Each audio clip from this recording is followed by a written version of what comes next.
Eres autodidacta en esto porque te secuestraron a tu hijo. Así es, Ale.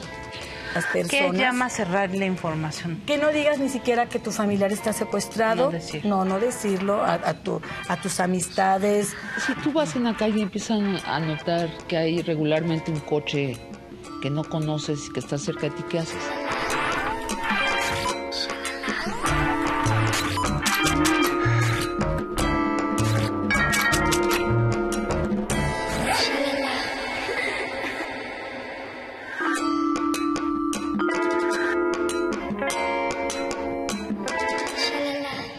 Estamos platicando acá del estado de las cosas en nuestro país respecto a los secuestros, Isabel, de los que tú sabes tanto, que las cifras están empeorando.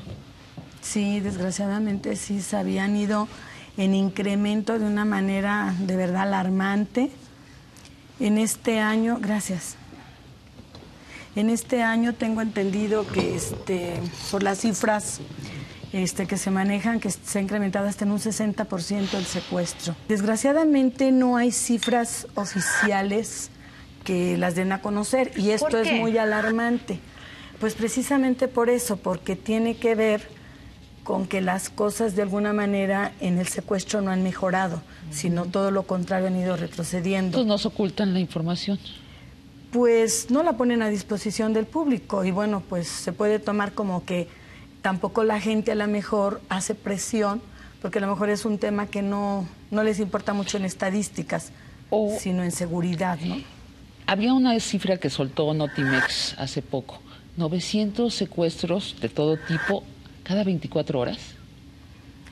Sí, mira, ahí están englobando todo tipo de secuestros y a nivel nacional, los express, las extorsiones telefónicas, que realmente no son secuestros, y bueno, los secuestros como tal. Yo creo que en secuestros realmente esto es el que se lleven a una persona y la tengan por varios días o por meses e incluso a veces un año en cautiverio. Bueno, esto estamos hablando de una cifra alrededor de 800 secuestros a nivel nacional en México al año. ¿Reportados? Solamente reportados. Qué buena pregunta esa. A ver, aquí habría que ver que hay dos cifras. Las cifras que aparecen en alguna procuraduría, esto es que alguien va y levanta una denuncia, y las cifras negras, esto es que la gente no denuncia el secuestro. Y de cada 10 secuestros, solamente de 2 a 3 personas van y presentan una denuncia. El 20%. Sí, mínimo. Entonces, bueno, si esta cifra que tenemos conocimiento ahorita, que anda por alrededor de 700 secuestros anuales, tú le multiplicas por todo lo que no, por el 80% que no es denunciado, pues de verdad es como que muy alarmante, ¿no? Como 2.800 secuestros al año. Así es de verdad muy alarmante. Pero eres autodidacta en esto porque te secuestraron a tu hijo. Así es, Ale. Y ha sido un curso express, digamos, ¿no? Pues fue un curso a marchas forzadas y además con un alto riesgo en muchos sentidos, en el emocional, en el físico, en el psíquico. O sea, de verdad es como si te aventaran al mar y no supieras nadar. Y entonces tienes que aprender a nadar en el camino, ¿no? Porque si no te ahogas. Entonces fue para mí esta situación, ¿no? Tener que empezar y saber qué pasos, qué tenía que hacer y qué no tenía que hacer. Y por supuesto que, bueno, después de la batalla todo el mundo es general, pero indudablemente que ahora tengo muchísima más experiencia y muchísimo más conocimiento de lo que se debe de hacer y de lo que no se debe de hacer, que yo creo que esta parte es bien importante para poder regresar al familiar a casa, ¿no? Pues de eso queremos que nos des una clase, precisamente. Sí, porque además has dado resultados, ¿no? Eso es lo importante. Has dado resultados, es decir, cuando desapareció Hugo Alberto, tú has colaborado con las investigaciones y lograste esta banda que lo secuestró. ¿Cuántos ya llevas metidos a la cárcel? ¿Cuántos te faltan? O contribuido a que las autoridades incluso lo metan a la cárcel. No tú, evidentemente. Bueno, es que realmente todos los que están en la cárcel o detenidos ha sido porque nosotros somos los que los hemos detenido. Hasta ahorita no ha habido un secuestrador que la Policía Federal, en este caso AFI, o en su oportunidad la Policía del DF lo hubiera detenido. No hay ninguno. Todos los que están hasta el momento, que son 5 personas, fueron detenidas por nosotros. O sea, tú de investigaste, sí. tú y tu familia investigaron, pero concretamente quienes los agarraron y los metieron a la cárcel, supongo que son las autoridades, ¿no? Bueno, nosotros lo que hacíamos es que dábamos con ellos y bueno, en 3 casos fue AFI, hablamos, en uno fue la gente de la Subprocuraduría, que es gente que está destinada a la Subprocuraduría y pertenecían a AFI de PGR, que estaban a disposición de Siedo, con Juana Hilda González Lomelí, fueron ellos los que la detuvieron físicamente y de verdad hicieron un excelente trabajo ahí, porque se tuvo que hacer toda una logística para poderla capturar. Entonces, ahí intervinieron ellos. En el caso de César Freire, bueno, fue mi hermano, uno de mis hermanos, y yo los que enfrentamos a César Freire, que es el líder de la organización. A todo esto, la Brenda Siedo Quevedo es Cruz. la Subprocuraduría especializada en delincuencia organizada. Así es, ¿no? Es Subprocuraduría de Investigación en Delincuencia Organizada, que realmente si partimos de que el secuestro es un delito, debería de ser federal. A ver, ¿por qué digo que el secuestro debe ser federal? Porque nunca una organización perpetra un solo secuestro. Una organización está constantemente secuestrando. Se dedican a eso. ¿Y quién te falta? Falta Jacobo Tagle Dovín. ¿Qué dónde está? No tengo idea todavía, pero tampoco me preocupa mucho. Sé que voy a dar con él. No me importa de verdad el tiempo y estoy 100% segura que voy a dar con él. Muy bien, Isabel. Pues sí queremos que nos des una clase. Sí.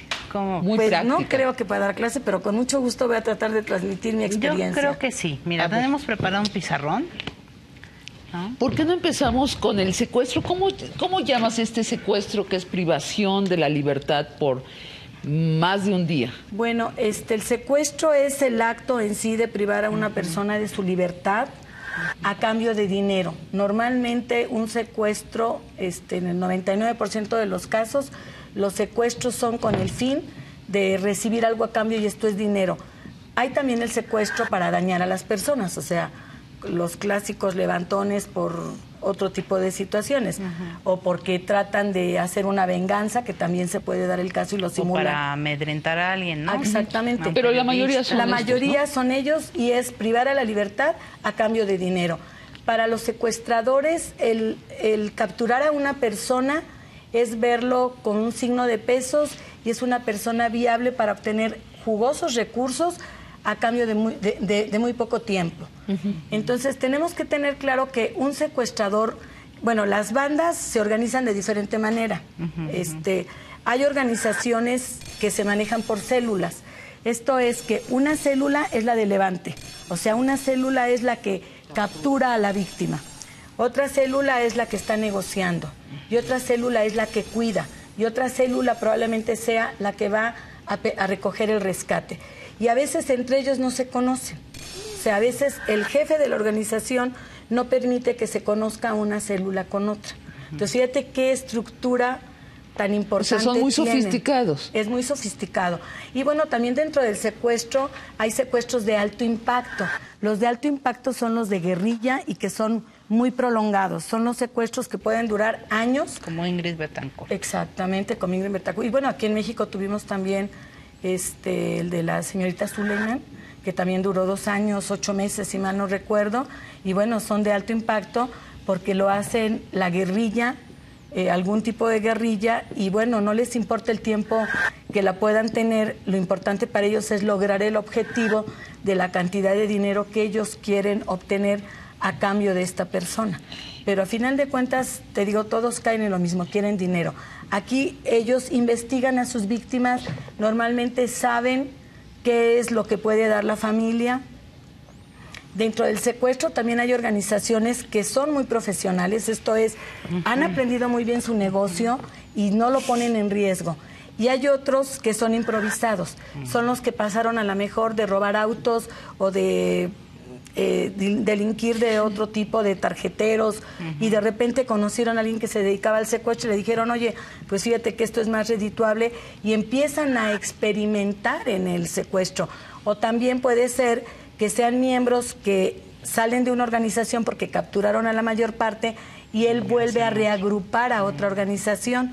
Entonces, aquí lo difícil de tratar con una organización que no sabe lo que está haciendo es que corre más riesgo la vida de las personas. Hablemos cómo se sobrevive, hablemos de, que, como tú prefieras, primero de la víctima y después de los familiares, o como tú elijas, pienses que sea más didáctico. Porque tú eres profesora, ¿eh? Sí, ya se dio el secuestro. Ya. Bueno, yo creo que las personas que son secuestradas, lo primero que tienen que hacer es tratar de verdad de mantener la calma.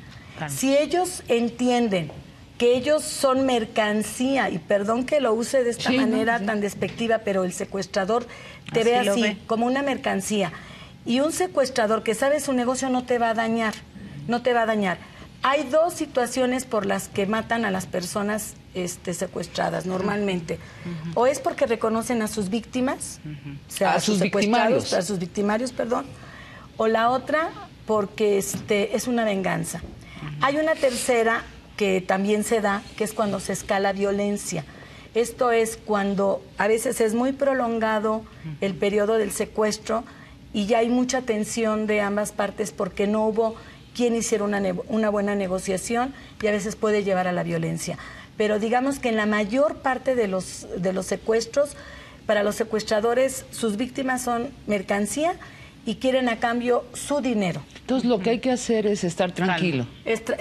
La víctima es mantener la calma, cooperar en este proceso. No tratar de ver a tus victimarios. No, eso sería lo peor. Jamás pueden ver, no pregunten, no nada, traten de cooperar para que este proceso sea lo menos doloroso para ellos, porque por supuesto que es sumamente doloroso para la víctima ser de repente privado de su libertad, llevado a un ambiente violento, en el que además cuando son mujeres muchas, en la mayor parte de las veces son violadas. Ni siquiera en el secuestro nos eximen de ser abusadas sexualmente. ¿Y por qué? ¿Por qué? Pues yo creo que por el placer de tener poder, de someter a sus víctimas. Y cuando son mujeres y son bonitas, pues de verdad que todavía el riesgo es muchísimo más alto, ¿no? Ajá. Entonces, bueno, eso es por la parte de la víctima.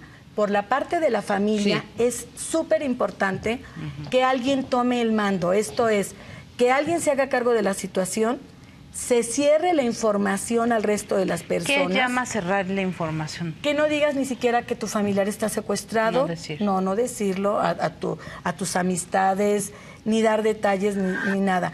¿Por qué? Porque fíjate que curiosamente en la mayor parte de los secuestros interviene un conocido, un familiar o alguien de tu medio ambiente. Alguien da información tuya o alguien se la vende a alguna otra persona, a veces de manera deliberada. Muchas veces participan de manera... ¿Tras bambalinas? No, sí, tras bambalinas, pero vaya de manera deliberada, activa. Esto es, a veces es un tío, un primo, bueno, se ha dado casos hasta que hijos han secuestrado a sus padres y esto de veras puede resultar poco creíble, pero se han dado casos. ¿Qué rango económico tiene la gente que secuestran? O sea, pues ahí hay como que un parámetro muy alto, mira. Hay como que clase media, media, son los muy sujetos a ser secuestrables. ¿Por qué? Porque los que tienen mucho dinero, pues tienen quien los cuide, tienen escoltas y bueno, no están exentos, pero digamos que el riesgo disminuye. Pero de la clase media son la gente que más expuesta estamos a ser secuestrado.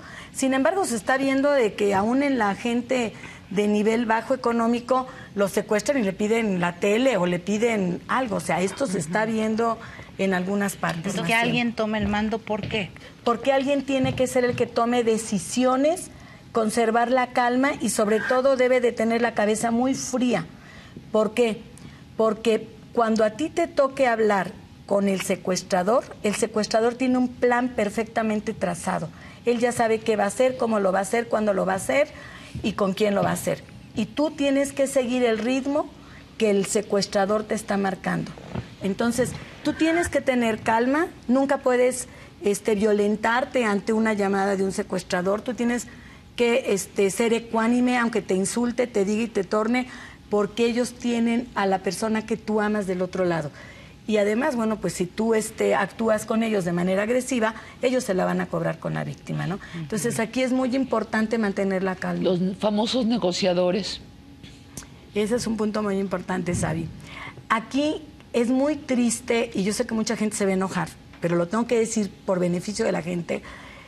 Aparecen cantidad de gente que trata de aprovecharse de tu dolor. Supuestos expertos. Desde el que te dice que es negociador, el que va a hacer lobbying en PGR, el que tiene agente en AFI, que te va a ayudar, el que va a investigar, 20,000 cosas. Algo muy importante, no se puede poner en riesgo la vida de la persona que tiene el secuestrador. Nosotros no podemos hacer absolutamente nada. Aquí el consejo es, nos tapamos la cara, los oídos y solamente escuchamos lo que el secuestrador diga. Es importante que denunciemos. ¿Por qué es importante que denunciemos? Porque en esa medida podrán tener por lo menos acceso a la información que dé AFI. ¿Pero a qué horas denunciamos? ¿Después de que ya fue liberada la víctima o durante? No. Durante. Desde el momento en que tú sepas que fue alguien secuestrado, lo aconsejable es que tú denuncies. ¿Ante quién se denuncia? Bueno, depende. En el Distrito Federal puedes ir al Distrito Federal, a la Procuraduría del Distrito Federal. Pero puedes ir a CIEDO también, que CIEDO es la Procuraduría General de la República, bueno, pero es Subprocuraduría de Investigación de Delincuencia Organizada. Bueno, ahí por lo menos te van a decir qué cuidados debes de tener para no entorpecer el que tu familia regrese. Tú eres el que vas a llevar a cabo la negociación, tú eres el que debes de tomar las decisiones, porque bueno, a final de cuentas, si a ti te orienta un negociador, pues él lo va a hacer desde una manera distante, no afectiva. Pero a final de cuentas nosotros sabemos lo que estamos dispuestos a hacer, a perder o a dejar de hacer por un familiar. Entonces, creo que ahí no debemos de creer mucho exactamente en lo que nos digan, hay que dar tal cosa o no hay que darla, porque a veces tenemos que vender todo. El secuestrador hace el efecto limón, hasta la última gota te saca. Entonces, hasta que él ve que tú ya estás quebrado y él lo percibe, en ese momento es cuando se logra un acuerdo para que te devuelvan a tu víctima. ¿Y qué es lo que debes hacer para no entorpecer la investigación? No, es que ahí no van a investigar. No. Ahí nadie investiga nada. Nadie. Ni familiares, ni PGR, nadie. Ahí solamente se levanta la constancia de que una persona desapareció, pues digo, por muchos sentidos, porque le llega a pasar algo para poder continuar después de que los devuelvan. Otra recomendación, Isabel. Sí, decía yo que hay que cuidarnos de lo que comentemos con la gente. A veces siempre no falta la amiga compasiva y que te dice, oye, es que mira, yo conozco a unos excelentes negociadores de Inglaterra y te los voy a mandar. Y bueno, lo único que hacen es restar tu capital para lo que tú tienes que pagar. Y a veces resulta que ya te gastaste el poco dinero que tengas en andar pagando asesorías y cuando tienes que pagar el rescate, pues resulta que verdaderamente ya no tienes nada. Pero, danos recomendaciones para prevenir los secuestros. ¿Qué hay que hacer? Bueno, mira, una de las cosas es que, en primer lugar, tienen que cuidar mucho la información que tenga el entorno de ti. Esto es, ¿cuál es tu estatus económico? Porque, bueno, a veces la gente pareciera que se sintiera feliz narrando todos sus bienes o todo lo que tiene. Y eso a veces las gentes no se dan cuenta que son expuestas a este tipo de delitos. Entonces, bueno, lo ideal sería llevar un perfil económico bajo, no ostentoso, cuidar la información, cambiar las rutas, no utilizar normalmente la misma ruta. Tu cotidianidad. Así o sea, es. Lo mismo para llevar a los niños a la escuela todo, que para todo. lo que sea. Ahí tenemos que hablar con la familia este tipo de cosas, qué queremos hacer, porque incluso a lo mejor en la familia se acuerda no denunciarlo. Alguien diga, no, ¿sabes qué? Nosotros no vamos a denunciar. Número 2, ¿qué preguntas se pudieran hacer entre ustedes dos, pero que nadie sepa? O sea, que no lo sepa ni la amiga, ni el primo, nadie. Cosas que de verdad sean tan íntimas. Para que puedan ser pruebas de vida. Hacer un código entre la familia. Un código entre la familia para saber. Ejemplo, una por ejemplo, si yo estuve con mi hija la semana pasada, por decir algo, y hicimos algo en particular de que en la iglesia sucedió un evento, yo le puedo preguntar, esto lo vamos a tener como clave. Es para saber si sigue vivo. Claro, para saber que esté viva, para saber que esté viva.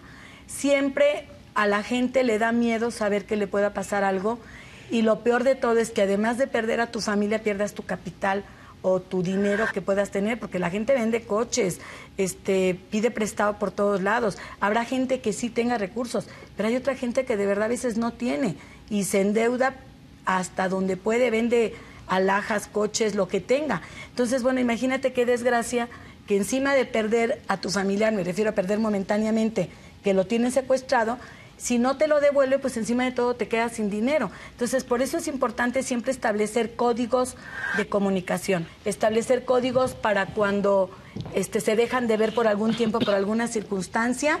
Si no me puedo comunicar contigo, le voy a hablar a mi madrina fulanita de tal o a mi tía. Entonces, tú ya sabes que si no te logró comunicar contigo porque estabas fuera de la casa, dejar un mensaje en tal lado. Exactamente, algo. Pero tienen que establecer algún código de comunicación que sea, repito, solamente entre la madre, el padre, la esposa, el esposo, cosas que solamente ellos puedan saber, para que no haya problema en ese tipo. Decías algo más además, Isabel, de la correspondencia. Sí, la correspondencia es muy importante. Mira, mucha gente se va y se roba la correspondencia y investigan cuáles son tus tarjetas de crédito, cuáles son tus inversiones, en fin.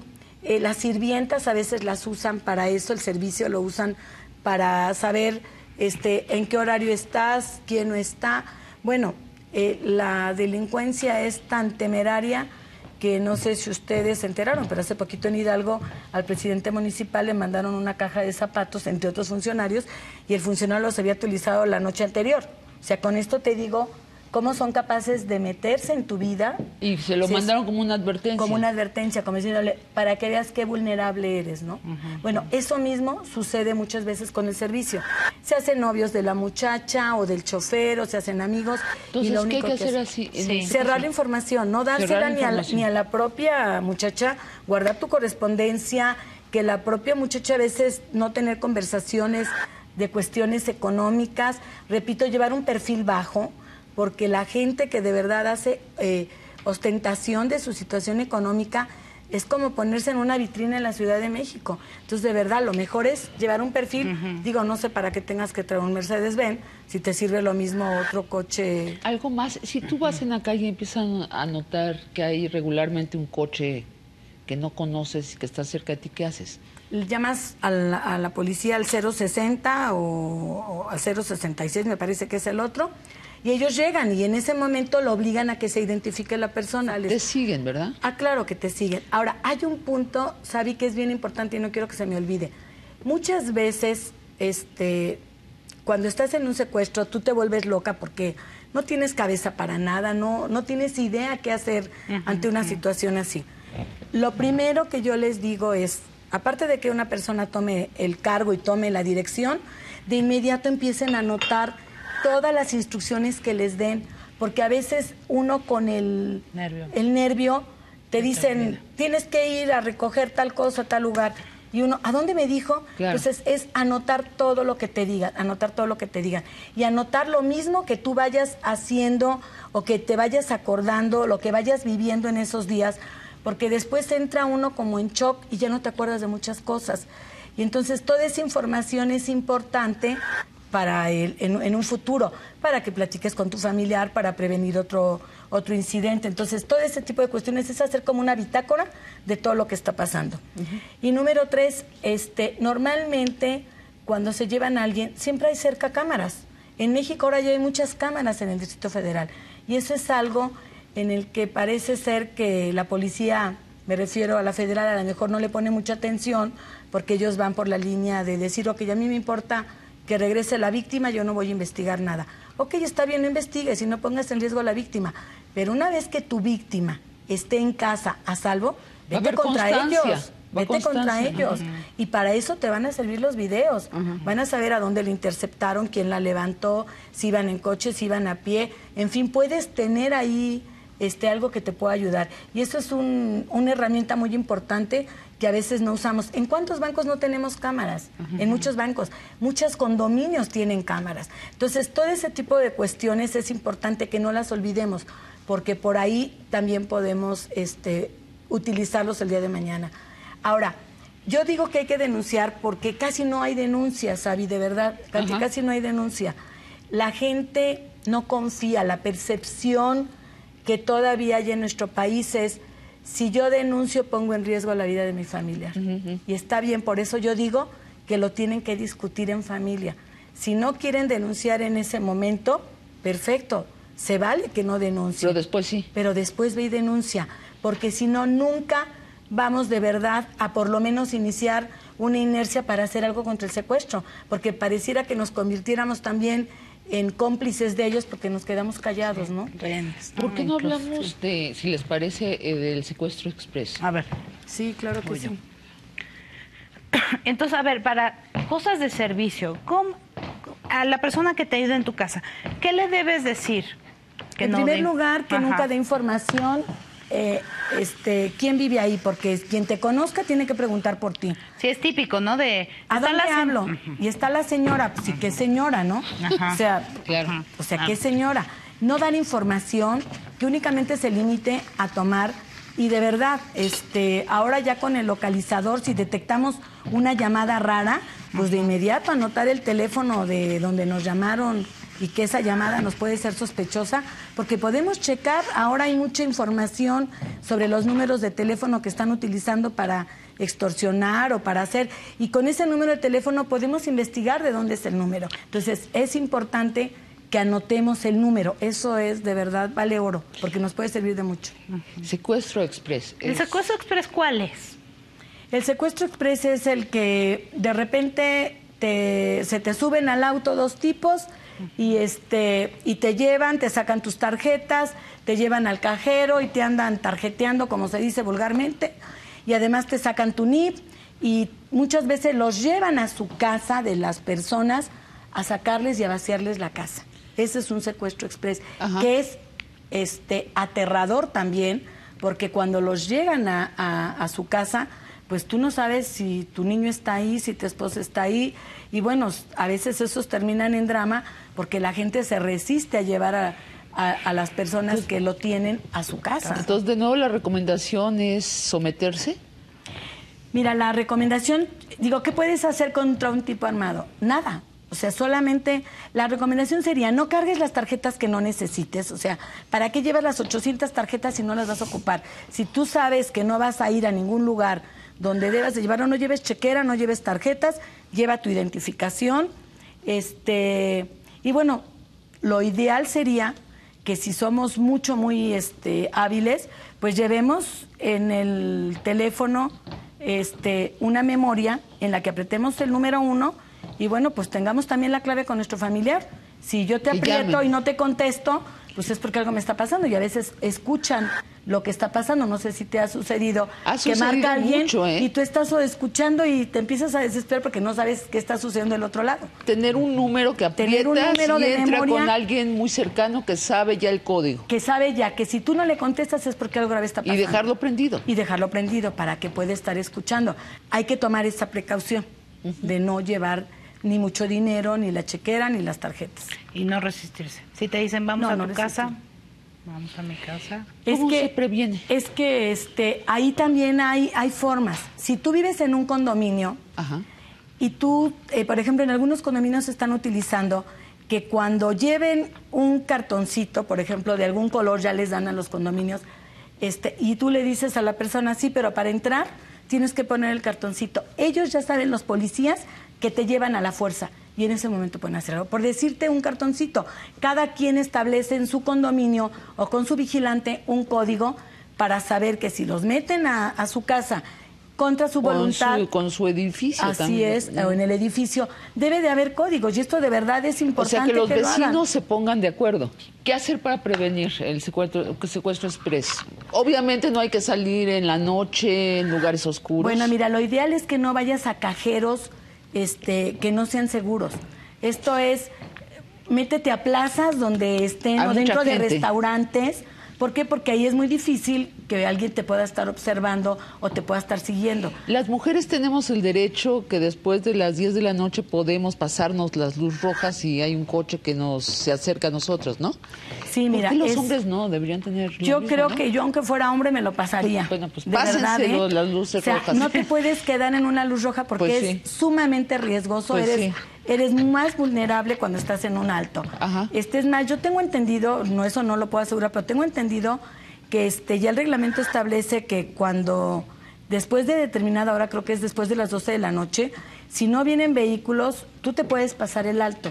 Y digo, la verdad, yo preferiría pagar una infracción de tránsito. Si vas caminando en una acera y se te empieza a acercar un coche, un taxi, porque muchos los taxis piratas, es decir, muchos secuestros suceden con la ayuda de taxis piratas, ¿no? Sí, qué bueno que tocaste esto. Fíjate que mucha gente que toma taxis, la medida que debe de tomar es de inmediato, en cuanto se suba al taxi, mandar un mensaje a alguien para dar las placas del taxi. O sea, eso es importantísimo.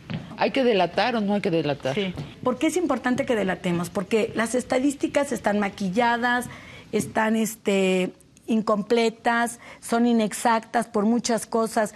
Y esto tiene que ver el que no quieran decir las cifras, porque en eso evalúan el riesgo país. O sea, ¿qué tan riesgoso es un país?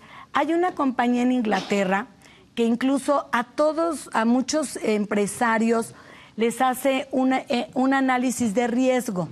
Y si van a México, los catalogan como un país de riesgo. Bueno, los alemanes ya nos catalogaron como líder en secuestros del mundo. Más somos allá de Colombia, Brasil, y de Colombia y Nigeria. Que son los que siguen. Que Colombia siempre ha sido como... No, pero es que en Colombia es por otra cuestión. Pero ahorita el país número 1 en secuestros es México, desgraciadamente. Y no es ningún honroso primer lugar, ¿eh? Bueno, entonces sobrevivirlo nada más hay que cooperar. Sí, hay que cooperar, pero hay que evitar el ser dañados. Porque bueno, a esto le aunas, te repito, cuando somos mujeres, el drama de que te empiezan a hacer tocamientos y hay muchas veces eres abusada sexualmente. Por eso yo digo que hay que tener el teléfono para que en cuanto veas que te venga un tipo, pues de inmediato, o sea, ya ni lo cuestiones, ¿no? Isabel, es atroz cuando tú te pones a decir, es que hay que delatar para que ellos se den cuenta, los que supuestamente están para cuidar a la sociedad, la policía, que se den cuenta de qué tan grave es. ¿Qué más podemos hacer? Yo estoy segura que lo has pensado, lo has reflexionado. ¿Qué podemos hacer como sociedad civil, como ciudadanos? Es muy drástica mi opinión. Sí, a ver, es pues muy adelante. drástica mi opinión. Yo de verdad he dicho en repetidas ocasiones que nosotros deberíamos de votar por la revocación del mandato en todos los puestos, en todas las compañías. Si tú no funcionas y no das produces, te corren o te dicen, entrégame tu renuncia, ¿verdad? Porque no está siendo útil para lo que yo te contraté. Entonces, ¿por qué becamos a funcionarios, a diputados, a senadores de manera indefinida? Hagan lo que hagan. Desde el punto de vista del secuestro tendríamos que revocarle el mandato a todos, ¿no? Es que si no sirve, de verdad hay que hacerlo. De verdad es que si no sirve, hay que hacerlo. ¿Qué otra cosa podemos hacer como sociedad civil? Bueno, como sociedad civil, repito, tenemos que buscar que cambien las reglas del juego. Y para eso tenemos que involucrarlos en la Cámara de Diputados y en la Asamblea Legislativa para que las reglas del juego cambien. Mira, una de las cosas que es muy sencilla y no la hacen porque hay de por medio dinero es el hecho de que todos los celulares, el que tú me digas, entreguen una identificación. ¿Ya le dijiste a Felipe Calderón todo esto al presidente? Sí, por supuesto que sí. Porque estuviste en Los Pinos con él. Sí, se lo dijiste. Sí, se lo comenté. Incluso le hice una lista de las cosas que yo consideraba que deberían de cambiar. ¿Y qué te dijo? Pues él me dijo que lo iba a ver y que lo iba a checar en ese entonces. Pues bueno, ya fue casi un año que estuve con él. Pero indudablemente que como sociedad tenemos que involucrarnos más. El que tiene que investigar es la policía. Y ahorita como está la reforma, está todo tan revuelto que nadie sabe a quién le toca qué, ni quién tiene que hacer qué cosa. Y eso de verdad, por eso es que los secuestros están como están. Porque este año con la reforma resulta que AFI medio existe. Bueno, ahora ya no, de AFI se pasaron a PFP y luego de PFP, bueno, pues te doy tu oficio, pero resulta que tú no estás de acuerdo a la normatividad, no puedes investigar, el que tiene que investigar es AFI. Entonces, es un caos, de verdad, ahorita es un caos y a eso es desgraciadamente a lo mejor. Entonces tú recomendarías, a ver, ir a denunciar y luego una vez que ya recuperes a tu familiar o como tú decidas, cada cuánto visitar al MP, qué pedirle, qué exigirle. Una vez por semana, una vez por semana. Yo empezaría por pedirle, de acuerdo a la información que yo aporte, que haga las actuaciones que correspondan. A lo mejor tiene que hacer cateos, a lo mejor tiene que citar a personas, a lo mejor tiene que mandar a investigar el modus vivendi de alguien que yo sospecho que tuvo que estar involucrado en mi secuestro. Porque mira, casi todo mundo decimos, a ver, desde que a mí me secuestraron, ¿quién entró a mi vida de repente que no estaba? Normalmente alguien se mete en tu vida para investigar y estar más cerca de ti. O te lo presenta alguien, o se le acercó a alguien de manera casual y se hizo muy amigo de un amigo tuyo, y bueno, se introduce en tu vida y en tu círculo de amigos. Eso es súper común. Pero hay una autoridad que debería estar haciendo algo mucho más activo que no lo está haciendo. ¿Hay alguien a quién? Mira, yo creo que en este caso sería los procuradores y los secretarios de Seguridad Pública. Yo creo que son, a ver, la seguridad pública está para prevenir, por eso se llama Secretaría de Seguridad Pública.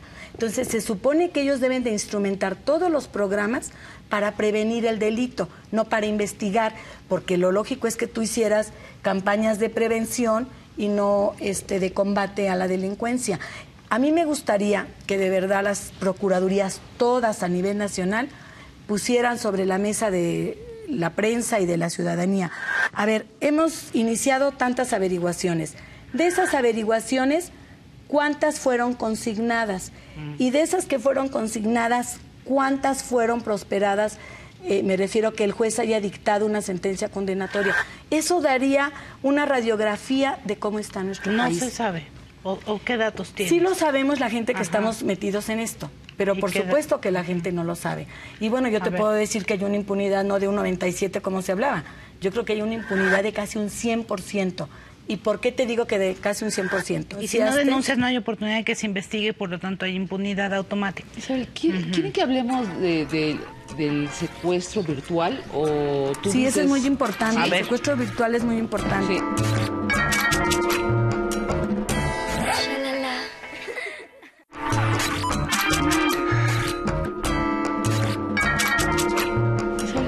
¿Quieren que hablemos del secuestro virtual? O tú sí, dices... eso es muy importante. El secuestro virtual es muy importante. Sí.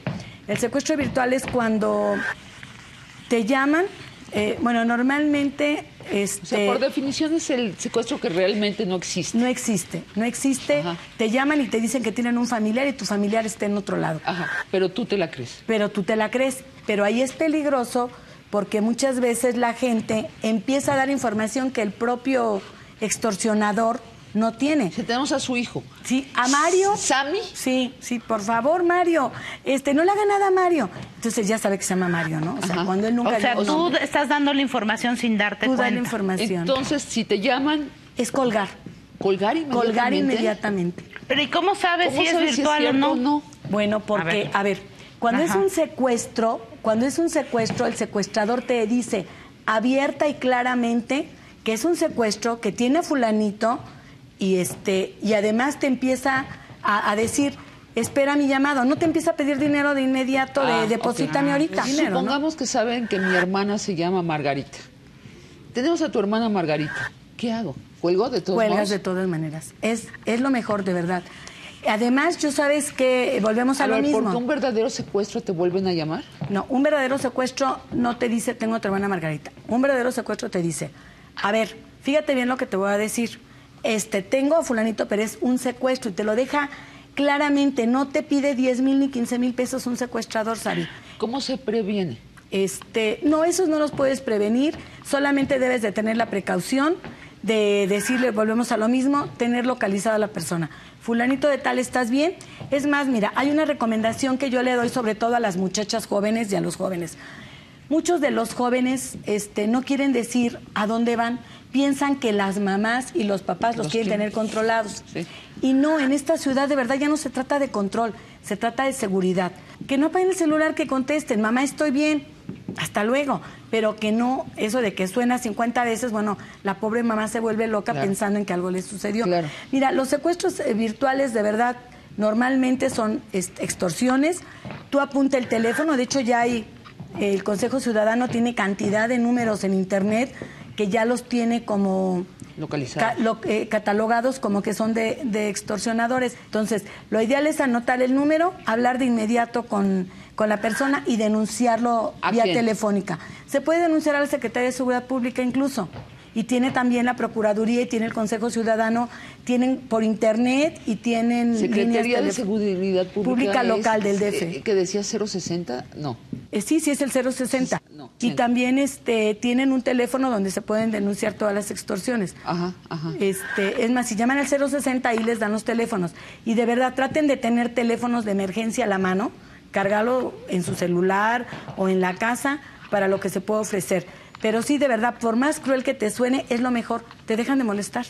Porque se dan cuenta que no les crees. O sea, ya saben, dice, esta tiene la hija al lado o tiene el hijo al lado. Claro. A veces tú ni tienes hijos, ¿no? Y resulta que te dicen que tienen a tu hijo, ¿no? O que te pasan, mamá, ¿no? Sí, no, eso es clásico. Ni te pasan a alguien llore y llore.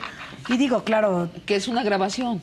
No, a veces están en vivo, a veces es grabación. Ajá. Depende, a veces están en vivo. Pero sí, a veces los hacen desde el reclusorio. Normalmente los hacen desde el reclusorio. Y volvemos a lo mismo. ¿Cómo pasan tantos celulares a los reclusorios? Sí. ¿No? Pero bueno, yo no quisiera dejar el mensaje de verdad de que quiero que se cuiden. Quiero que las personas aprendan a cuidarse para no tener que vivir un mal momento. No hay que vivir con miedo. Creo que hay que vivir con precaución, con cuidado, sabiendo cuáles son los riesgos, porque esto está latente. Isabel, la manera en que tú has trabajado con tu trauma de volverlo un acto de valentía y dinámico y de ayudar a los demás, hay que agradecértelo.